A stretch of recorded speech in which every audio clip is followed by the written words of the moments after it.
and welcome to Into the Woo. Today we have the Gaby Guzman here with us. She is one of my favorite people in the world, as well as a business coach and the godmother of Las Comadres. She is a master of building community and helping women really find their purpose. So welcome, Gaby. I'm so excited to be here. I'm so excited to be here. So how did you become the godmother, my friend? Oh, that's funny. Honestly, our friend Patty said these words to me last summer. She came over and she just said, "You're the madrina of women entrepreneurs in Miami," which madrina is godmother in Spanish. And I was like, oh my God, I think that's accurate. I think it's so funny that it took you this long to realize it. Oh, 100%. So it's one of those things, it's like everybody needs help with their own thing. I think I had been doing the thing for very long, but I had not named it or like identified it very well, but it was already happening. And I think I've been thinking a lot about that word lately, and I happen to be really lucky that I have a really wonderful godmother who's also my aunt, and she's always been the person that I can come to with whatever I'm going through, the person that would never judge me, like the person that gives the best hugs and is super fun. So I very much associate with the term, and I am so happy to claim it. All right. So tell us exactly what you do and what it is, what it all is, what Las Comadres is, what your masterminds are. Yes. Tell us about you. One of the best ways I've come to understand and explain what it is that I do is that I work with women and I help them get clear and get brave so they can start the businesses they really want to start and do what they really want to do. And I found that there's two major elements that need to be present in order for that to happen well for women. One of them is a soulful spiritual connection to their mission and their purpose. And the other is a sense of community with other women. So that's woven into everything I do, whether it's masterminds, whether it's the Las Comadres membership community. So that's, in a nutshell, kind of the story. All right. So you did not always bring the woo into your business. You kept these things very separate for a little while. What made it happen? How did the woo get in? The woo was always in me. Right. I did not realize how much I could bring the woo into my work. And I remember when I started hosting one-on-one strategy sessions at the very beginning, kind of like early 2016. And I decided to start them with a meditation. And I had women go through a creative exercise before we dove into the work and tap into their intuition. And I just knew that people were crying in the middle of the strategy sessions for the best reasons, right? For reasons of waking up and realizing things. But I didn't know how I was holding space for that already, and that was already present and happening. And so later that year, I started exploring. I feel like I needed a specific channel to start exploring my woo. And I have always been really fascinated by feng shui. And I started really diving into the world of energy work and what it means and how to work with energy. And from then on, I started bringing feng shui as a service in my business. And I feel like over time, I woke up one day and my worlds had merged, where I was deep into the woo, hosting masterminds with ceremony, talking about rituals and shadow work. And I don't really know how it all happened, but it just kind of organically, was woven in together. And it's awesome. It is awesome. And your masterminds are always so good and soulful, and the ability to get people to go deep quickly is always so interesting. I feel like there's, a lot of times these things are seen in this very business way, oh, we're going to show our best part, right? Our forward, whatever. And somehow by starting with meditation and setting that intention, all of a sudden people are you're showing all of themselves. Yeah. And I remember that was one of the things that I was most excited about when becoming an entrepreneur 4 years ago, is that I didn't have to pretend to be anything anymore. I didn't have to ask a boss for permission to show up a certain way. I could curse if I wanted to. I could wear whatever I want. You could have pink hair if you want to. Like all of these things that are part of us and how we show up in the world as entrepreneurs, we can bring all of us into how we make a living. And that's really amazing. Do you think women have a harder time with this than men? In entrepreneurship? I don't know, and maybe entrepreneurship or life, like there's definitely, I think for women, a point when they step into themselves. 100%. I have found it fascinating because I have been, as I said, it wasn't a conscious decision. Sort of like the woo found me. I didn't find the woo, and it just started flowing through in my words and my masterminds. I know for certain there are women that have walked into this home for a mastermind with no idea what to expect, had never seen a Palo Santo stick in their life, and never heard anybody talk about energy, but they felt safe and they felt that they were in a safe space. And I do believe that there is something in us as women that recognizes and remembers this, even if it's not from this lifetime, or there's something very intuitive and beautiful that is like, this is where I'm supposed to be. And I don't even have to logically and rationally understand why, but my heart is telling me that I need to be sitting here right now. And that's enough, and that's cool. And it's so good because in it, you're like building the community, building this very safe space. And is that how Las Comadres was born? Yeah, I think that Las Comadres was really born out of finally listening to a calling, and also listening to all the women that I had been working with who were constantly telling me how amazing it was when we all got together, how the magic just happened. They left inspired and excited, but then it was over, and the gatherings felt random and not consistent. And I knew that we needed structure. We needed a space and a platform where we could always count on, that we knew was always going to be there, where you could be more or less involved, but no matter what you were going through, know that you had a crew of women that had your back. And that was really the intention behind it. You have definitely set that intention, followed through with that intention, and I think that, going forward, it's just getting bigger. Do you think that it's something that is more needed now than ever, or is there a lack of this, because it seems so different from so many other things? Yeah, I mean, one of the things about Las Comadres is that I really wanted to make it about community. Mm-hmm. It wasn't a platform for me to put out content, for example. It's not about me, it's about all the women. And every time that I have a strategic meeting, or even talking to you guys about what it could be, how it could continue to grow, it's really about how do the comadres take on more of a leadership role? How do they make this space into what you want it to be?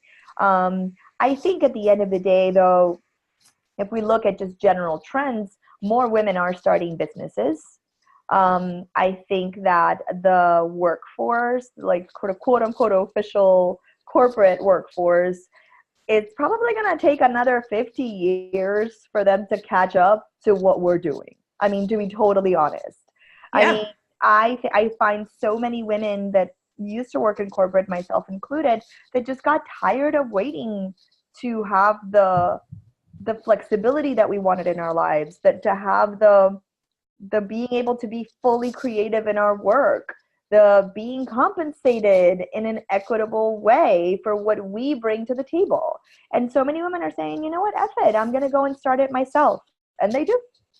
Yeah. So, yeah. And they do it so well. Like, it's always amazing how when you can step into your true self, how you can all of a sudden see the person that's been working in an agency or working sort of behind the scenes, step into their full power. 100%. And, really shine in the things that they love to do and not be forced to do the things they don't really want to do. Exactly. It's really interesting to me. I mean, I've had conversations with my parents and older relatives where this idea of doing something that you loved for a living was this unattainable dream that you shouldn't even entertain that much because that's not really ever going to happen. Like, get a nice hobby, do it on the weekends, and then you work hard at something that's going to make you money during the week.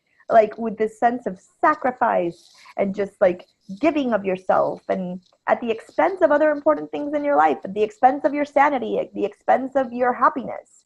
And it doesn't have to be that way anymore. And it's like I think more people are waking up to that. Do you think the internet has just like turned it up tenfold? Like, Oh, what 100%. is that's like the big game changer? I think in so many ways, right? Like, we are able to, with the internet, discover people that are doing things that are incredible that we could say, hey, I could do something like that, or learn about anything we want, or share who we are and our products and services with anybody in the world. And so I think it's really kind of exponentially exploded what was already happening. Yeah. Right? No, it's always interesting to me to see like what women gravitate towards, what the newer things are that are coming, like how it's shifting, right? Like Yeah. I'm seeing kind of the ability of these people that want to work in a way that's slightly different than the, I guess, norm. And then Mm-hmm. how once you shift it over to like you can do whatever you want, that makes a big difference, right? Like Yeah. the shifting into like what's your dream? How do you want to see it? And then the stepping into that is sort of where the magic happens. 100%. And even just, I see the women just like start to get a little taste of what life could be like. And I see them kind of, my coach has this word that she uses a lot, like recalibrating. Like, you literally witness somebody recalibrating until they get to the point where they're believing it for themselves as well. It's just really magical. So when you see the recalibration happening, is this like the best part of the day? It is. It is. I heard a coach recently say one of the funniest things. This is after like a 3-day very immersive coaching and like teaching experience. And at the end, people were getting up and giving testimonials to what they were going to change in their lives, and what they had already changed even in those 3 days. And the guy gets up and said, "This is the most fun you can have with your clothes on," as a coach. Like, sitting here and witness these stories and like seeing the impact you've made. So yeah, it's pretty amazing. So good. I know there is something so great about like that feeling of like, oh, I've helped turn that person just a little so Yeah. that they can make this giant change Yeah. and like witnessing like their full self. 100%. Yeah. So in community and raising this like shifting sort of the idea of like competition and shifting the sort of old way of doing it. What are your outlooks for the community that you're building? Like what do you see happening? I mean, one of the things that I am so grateful that I had the wisdom to do was get the hell out of the way. I think that I love the way that this community has become. I hold space for it. When we start, I was like, this is our manifesto. These are the things that we stand for. But I am also very much trusting that how I'm showing up in the world is attracting a certain kind of woman that identifies with those values and identifies with that way of living, where the collaborations are happening organically and exponentially. Like, the way that people are hiring, the other day we asked for stories of people just of the first 3 months of Las Comadres, and there were so many people that shared something, but they tagged like literally 8 or 9 of the other women in their post, because it was like, I had a conversation with so and so that changed my life, and then I hired so and so for my website, and then I had a strategy session with you, and then I know I'm going to change my website with her, and sitting with you for coffee. And it was just like seeing how women are taking full advantage of that community and communing with each other and connecting with each other from that place of collaboration. I know several designers in the group that are now actively referring business to each other, because I think that one of the beautiful things that happens when we are in a true sisterhood is that we are able to see ourselves more clearly. And when we are able to see ourselves more clearly, we are able to see the freaking magic and incomparable beauty that we already have. And then you are in a place of abundance, that you are coming to it, understanding that there is plenty for all of us. And that in coming together, we're actually going to raise each other up. It's really not just some cliche slogan. It actually does happen. Yeah, I mean, I think it's always like I was reading through those testimonials the other day and I was like, like in my own experience in the group, I have found a designer. I have got some coaching clients like for me. I've referred 4 or 5 of the different healers. I've gone to a couple of the healers, like, and every time I'm like, oh, I'm part of this. It's like it's a feeling of like, oh, this is so great to be able to be like, oh, I have this client situation over here and I can't solve it, but I have this team of people that I can be like, you go to this person and then you come back to me. You go to this person and then we'll sort this thing out. And like the ability to be like, oh, I need some help with money. Okay, we have 3 accountants. Okay. Like, it's so good to be able to really be able to look at your positives and your negatives and be able to be like, oh, this is easy to solve. Yeah. And I think that like that part of community has been maybe difficult to find until now. Yeah. And I think that it honestly was just a matter of somebody bringing it together, because I think that these wonderful women were all walking around life, here in Miami. Somebody had to bring it together. Somebody had to say, here, come hang out here. And that was very much, I mean, I could honestly say this is as close to like a call as I have ever had in my life. It was like, oh, okay, I guess I get to do this now. Okay, like, let me just stop being so terrified of it because it's so beautiful and I will make it happen. The universe was not fucking with subtleties. Oh, they were not fucking around. They were like, no. Yep, it was like, you're going to do this. And you were like, you're going to do this. You're like, I was like, give me a moment. I'll be right with you. I have to do this right now? How about I think about no. You're just going to totally. So good. So how did you, okay, so you came through like the woo from feng shui, but like, what are some of the other modalities that have kind of helped you slide yourself over that woo bridge? Oh my God. Well, this year has been especially powerful for my woo. So this year I took a Reiki certification that honestly changed my life. It's this woman from Chile. They call it Unitarian Reiki, but it was a weekend-long thing. I can honestly say that has changed I have applied what I learned that weekend every day of my life since. Wow. It's really powerful. So much about grounding and about protecting the energy, not only of myself, but of my home and of the space and of the women that I create here. Like, really making conscious everything that is happening energetically in this space. And with me at any given moment. So that was really powerful. And as you know, so Jamie and I have been part of a really magical sisterhood and circle for the entire year, where we have been exploring everything from ancestral wounds and traumas to the concept of death and the patriarchy and stepping into our magic and our power. And it's been a really, we get together on the full moon and the new moon, and it's just been a really nice support system. I feel like I knew intuitively that this year would be a lot of shifts in that regard for me, and that I needed that kind of support throughout. I think the best part about that is that we all signed up to it and we had no idea what we were signing up for. Oh, 100%. None of us. Like, every person I talked to from this, I'm like, do you know what we were getting into? No, I don't even know if Dr. Kat knew what we were doing. Like, it was just like, we're going to bring this together. Like, and what a beautiful testament to trust and to, because we all trust Kat. And if she was bringing women together, we knew we wanted to be part of that.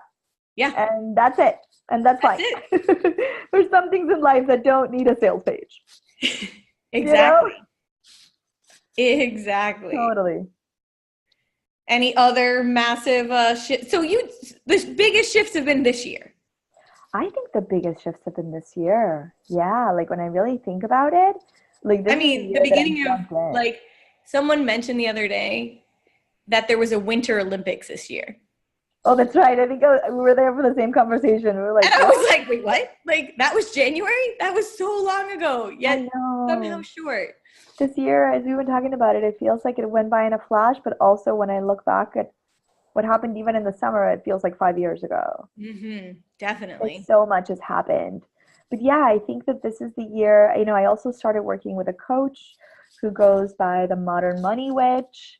And so I have been really diving into it's really cool because I feel like I finally got to a lot of my money mindset things. And I knew that the way for me to get into it was through the woo, because this is my favorite way to learn about life. And Right. so bringing ritual into my attracting, manifesting, keeping, investing, thinking about money, like making it a ritual and making it part of a spiritual practice feels super yummy to me. It doesn't feel like spreadsheets Yeah, or definitely. scary bank accounts. And so I decided that that's the way that I was gonna get over my money shit was through the No, and woo. it's interesting. The thing that switched money into like the positive for me is when someone said money is just energy. I was like, Yeah, oh, that I can deal with. Money's scary, that's but all it energy, is. I got energy, man. No All problem. day, every day. 100%. I have a And post-it it's here that says money is energy. I look at it money is every day. energy. And like the ability, I think, to have this idea that it's scary and it's out there and, you don't want to even deal with it is like the story that so many women tell themselves. And then when you Yeah. actually like turn and face it, you're like, oh, okay, I can do this. This isn't as hard as I thought. Like, but you Yep. gotta like actually put some energy into it. Exactly. So, Exactly. all Yeah. right. So we got the money witch coach. Yes. We got Reiki. We got the Yes. cat circle. Yes. You did a lot this year. There's been a lot this year Any for other sure. massive changes? Well, the other thing that I did, which is interesting because it's not particularly business related, but it's noteworthy, is I went through a really big breakup this year and I hired a friend of ours, Nikki Novo, who is a medium, as a I just relationship interviewed coach. her. She's coming up on the podcast. Uh-huh. And so I think that it's worth noting because as we were talking about earlier, when we come together as a community and as women entrepreneurs, we are bringing all of who we are. Mm-hmm. We're also talking about all different kinds of aspects of our lives, from motherhood to friendship to family to relationships. And I know for a long time, for several months after that breakup, I was sort of reimagining what relationship was to me and the kind of man I really wanted to be with.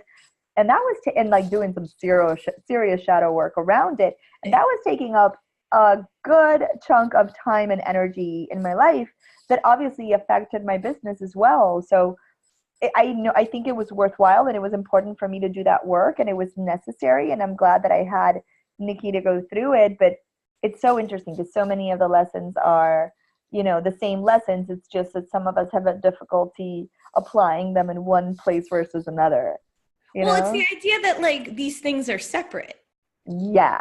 right? Like Mhm. when you look at like your life in a wheel, right? Like they're all Yeah, attached. it's all Like attached. whatever's happening over here is going to affect what happens over here. Like there's no Totally. way around. And I think that that's kind of, what happens in business, right? There's this idea of like, this is the business me in this lovely little box, right? But like around you is your whole life. Like your Completely. kids and your husband and your boyfriend and your this and your life and your parents and it's all coming around you and you're supposed to be like, it's Yep. fine, Yep. this is great, and to be able to like let those things in and be like, Yeah. oh, I'm going to deal with this and this is going to run and then I'm going to make this run better and Yeah. then I'm going to deal with this thing and keep moving the things so that you can up level all pieces of it. Completely, completely. And I do know that there are so many women that still feel very fragmented. They feel like the different pieces of their life are very compartmentalized. And I think inherently I knew that I was, the last few years, I've been sort of walking in a path towards combining all of who I am and just showing up as all of me every time. But I remember growing up, my mom had a corporate job, and when she would get home and like take off the pantyhose and the heels, and it's like the 80s, and the shoulder pads or whatever, she Oh was yeah, like, yeah. I have the same vision of my a mother as you're hundred saying. percent. But she would joke around about taking off the costume. That she had just Mm. taken off the costume of her day to day. And I think when you have that more, that persona that you've created for this corporate gig, it's easier to compartmentalize, because you kind of like leave a space and you come home, and when you're in that space, you're working on somebody else's rules. Yeah. If you're lucky, you're not, but most people are. Most people are just kind of signing up to be this thing that they're not sure is who they are. And for some people, that's perfectly fine. And for some people, they really feel a sense of anxiety and frustration around living that way day to day, and they want more. Oh yeah. I think that like what ends up happening is like that when we tried to fit into the male model, right? Like Yeah. go to work, put on a suit, do all the things in that way. It's like now the children of those women are like, wait, do we really have to do it that way? Like, Exactly. I still have to do all these other things. Like, how can we Yeah. make this work for me? And like, Yeah. and seeing it, I think also seeing our mothers do that, seeing our mothers coming in at And not being 6:30 thrilled. out of their minds because they've been like Yeah. in the costume all day, Yeah. and then having to really do that work of like shedding the costume, Yes. which is Yeah. good. It is good to see the feminine kind of showing back up A in. 100%. And I love this conversation because it is about redefining. I still very much consider myself a feminist. And I am excited to see that the definition of that word become more inclusive of other different kinds of women's experience. I'm excited to see the definition of that word not be framed as just getting whatever life men had, because their lives kind of sucked. Yeah, I don't really want to live Like, that I way. don't want that That's not my life. goal. That is not my goal. Like, I don't know. It's almost like the people that are, I don't know, if somebody that's like, I don't believe in God, but I'm gonna go, I know I don't believe in like a Christian God, but I'm gonna go worship the devil. And it's like, wait a second, you're working on the same framework. Like, why don't you just like pick a whole different framework? Like, so like it's about getting out of that mentality and seeing it with fresh eyes and trusting that we can still be in support of other women, that we can still be uplifting women, but we can think about how we do it in a different way, Yeah.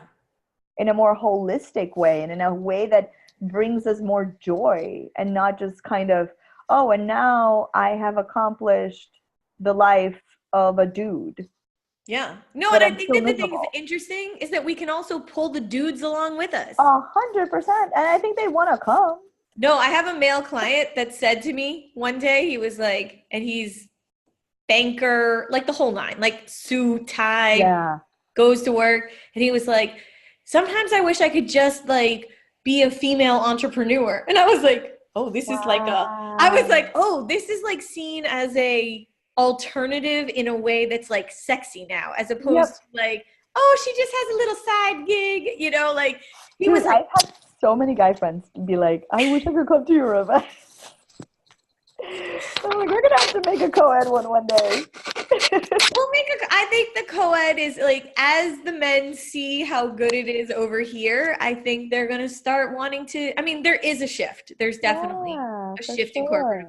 America, but I think For it's sure.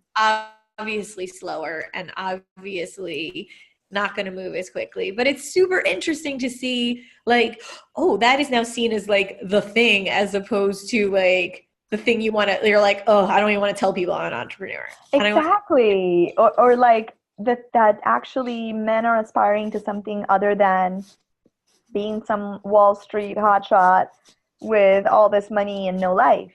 Yeah. You know, that I mean, I'm very encouraged by millennials. I always consider myself like the youngest Gen Xer, but I don't consider myself a millennial. But I am very encouraged by millennials having a more nuanced view of what success even means. Oh, and definitely. that And I think that there's that shift, right? Like at the end of the millennials and the beginning of the millennials and the end of the Gen Xers, where I think we really saw our parents doing all the things and being like, I don't know. I don't know that I want that. That doesn't look so good. Yeah. I don't want to do it that way. And, I know a lot of guys, they want to be around more for their kids. They want to have the same kind of flexibility. I think that women are like, okay, it's not working this way. I'm going to go into something that's this. And the guys are like, wait, that sounds like a good idea. They're like, I want that too. Oh, wait, I can take paternity leave. Oh, I can actually hang out with my kids. Oh, they can know me as a human. Like, this is great. Yes. For everybody. Yes, for everybody. So, yeah, I think that sometimes the feminist view is seen a little bit in the negative, but I think it's the idea that we can all come to the middle. Yeah. We all don't have to be shifted all the way over here. Including the men. Including the men. No, that's what I'm saying. The men need to come with us, man. Way more better over here. Yes. Yeah. Awesome. All right. So my final question for you is, what is the one thing that you are going to do in 2019 that scares you? Oh my God. I'm going to have to say it out loud and in a podcast, Jamie. What are you doing to me? Of course. Come on now. So I am going to launch, I'm covering my face right now. I'm going to launch online courses in 2019. Nice. I don't yet know exactly what they are going to be, but I've shied away from this for a very long time, partly because I just really dig in-person things. And this year I hosted my first online mastermind, and it was absolutely magical. I convinced myself that about the space that I can hold through a Zoom conference call, and I realized how possible it is to really connect with somebody through this medium. And so I think that I just brought somebody on my team who is really familiar with all of these tools and all of these techie things that used to intimidate the hell out of me, but now I just have somebody to support me in that. And so I am still scared, but I am going to do it. And that is the thing that I am doing in 2019. See, now you said it live. You got to just do it. Now I got to do it. Now it's out there. All right. So for all the people that want to find you, where do you hang out most? Instagram for sure. At the Gaby Guzman, that's GABYGUZMAN, and at GabyGuzman.com. Very nice. All this will be in the show notes. This will be launching in January. So if you are interested in the Las Comadres, they open quarterly, and it is a great community in person for the people in Miami, but also online. We have people from all over the place, and it is the online people are building and creating really cool things. So thank you, Gaby, for being on, and we will see you next time. Bye.